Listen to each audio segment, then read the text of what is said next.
नमस्कार दोस्तों, welcome back to serving soldier. आप मुझे जानते ही हैं, मैं टीए में एक क्लर्क हूं। तो दोस्तों, 2 पेज आपके सामने उस दिन शो कर दिए थे। आज 3 पेज और शो कर रहा हूं एसओपी के। उसके नेक्स्ट बाद अगली वीडियो में बाकी बचा हुआ कवर कर देंगे। और टीए की रैली की नोटिफिकेशन भी बहुत ही जल्दी पब्लिश होने वाली है न्यूज़पेपर में। वो भी पेपर में पब्लिश होने से पहले वीडियो बना के मैं आपके पास डाल दूँगा। उसका एक ड्राफ्ट टाइप करके खुद से वो मैं डाल दूँगा, ताकि मुझे भी कोई दिक्कत ना आए और आपको भी पता चल जाए भर्ती कब है। दोस्तों, तैयारी ज़ोरों शोरों से करनी स्टार्ट कर दो। भर्ती बहुत ही जल्दी आने वाली है। जैसे ही डेट अनाउंस होगी मैं आपको बता दूँगा। जोन वाइज, जोन 1, 2, 3, 4 चारों को अलग अलग से बता दूँगा। और H&H बटालियंस और 162 जैकलाई को अलग से बता दूँगा। तो दोस्तों, चलिए स्टार्ट करते हैं। ये है पेज नंबर 3।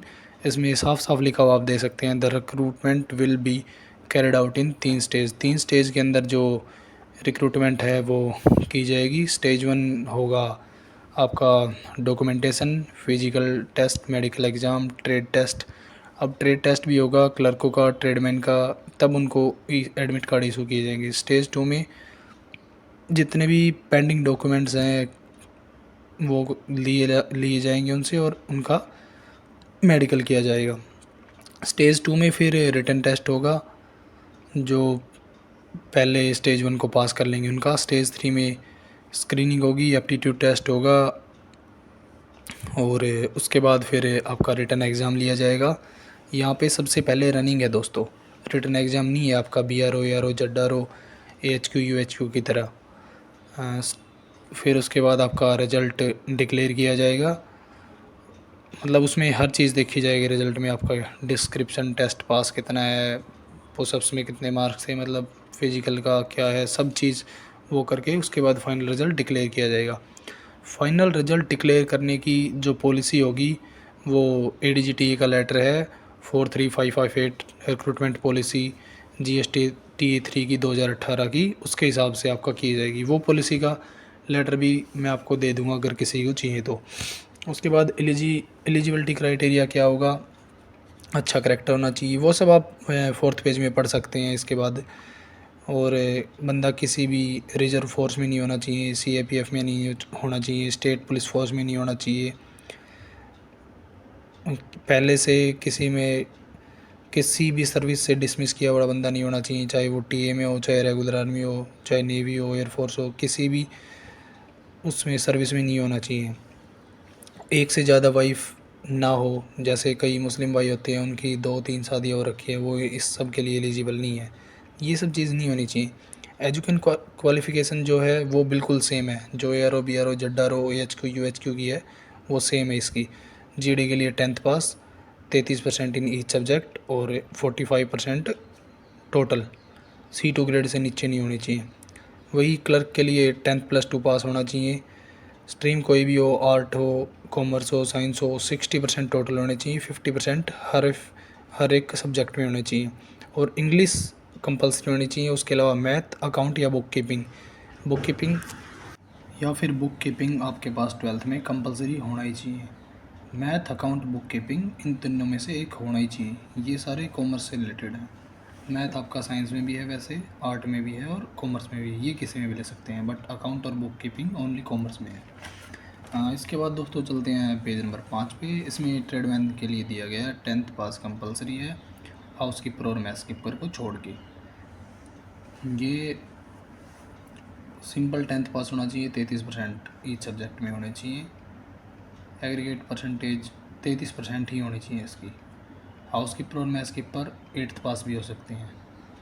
और इसके बाद फिज़िकल स्टैंडर्ड है दोस्तों, 160 सेंटीमीटर हाइट है, 157 मतलब जो हिमालयन तरफ के बंदे हैं उनके लिए हैं। उनमें आपको पता ही है मणिपुर, त्रिपुरा, मिजोरम, मेघालय, असम और हिल एरिया वेस्ट बंगाल में दार्जिलिंग डिस्ट्रिक्ट, गोरखा जिसकी डोमिसाइल है उनके लिए 157 हाइट है। चेस्ट 82 77 है, मतलब फुलाव के बाद। फिर वेट 50 किलो से कम नहीं होना चाहिए। 48 किलो वही जिनकी डोमिसाइल गोरखा वगैरह की है उनका चल सकता है। इसके बाद रिलैक्सेशन मिलेगा, किस किस को रिलैक्सेशन मिलेगा, सीरियल नंबर 14 में दिया गया है। एक्स सर्विसमैन के सन्स को मिलेगा। वार विडो जो है उनके उसको मिलेगा। एक सर्विसमैन ने जो अडॉप्ट कर रखे हैं सन, उनको मिलेगा 2 सेंटीमीटर हाइट में, 2 किलो वेट में, 1 सेंटीमीटर चेस्ट में। आउटस्टैंडिंग स्पोर्ट्समैन जो हैं इंटरनेशनल नेशनल स्पोर्ट्स लेवल के, उन सभी को मिलेगा। इसके बाद दोस्तों चलते हैं 6th पेज पे। 6th पेज में वही फिज़िकल स्टैंडर्ड दिया गया है कि भाई 1600 मीटर रनिंग होगी, एक मील में 1600 मीटर होते हैं। इसके बाद एज का है 18 से 30 साल का एक ग्रुप होगा, 31 से 42 के लिए इतना होगा। अब की बार फर्स्ट टाइम आया, नहीं तो इकट्ठा ही होता था ये सब। फिर वही पुलअप्स के लिए 18 से 30 को 10 लगाने पड़ेंगे, 31 से 42 में 9 पे एक्सीलेंट होगा। मतलब यही सारी चीज़ आप पेज पे देख सकते हैं।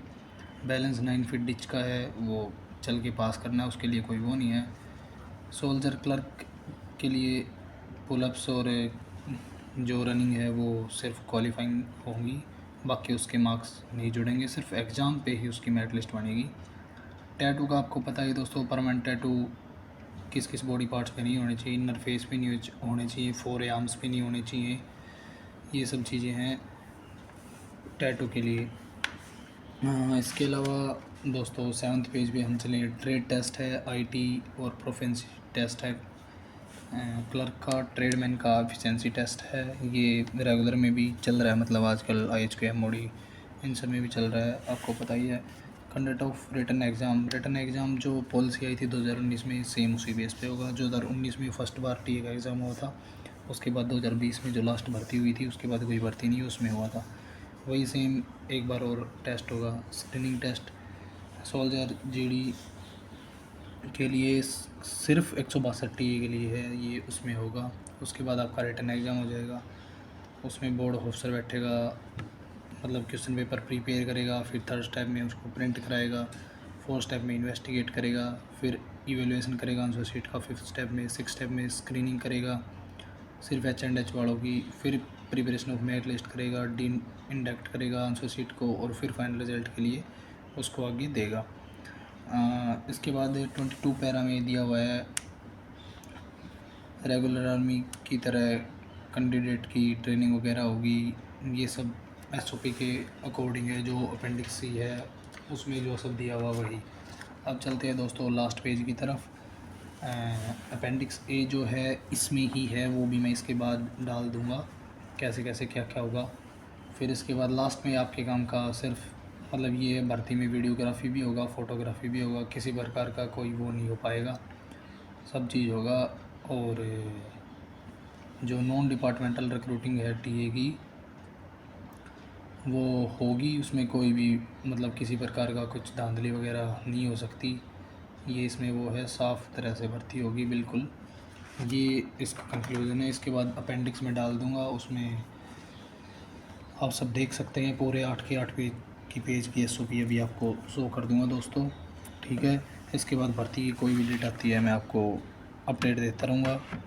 धन्यवाद, जय हिंद। किसी का कोई क्वेश्चन है तो कमेंट करके मेरे से पूछ सकता है। मैं बहुत ही जल्दी एक Instagram ID बनाने वाला हूँ, तो उस पर आप पर्सनली मैसेज करके मेरे से पूछ सकते हैं। थैंक यू, जय हिंद।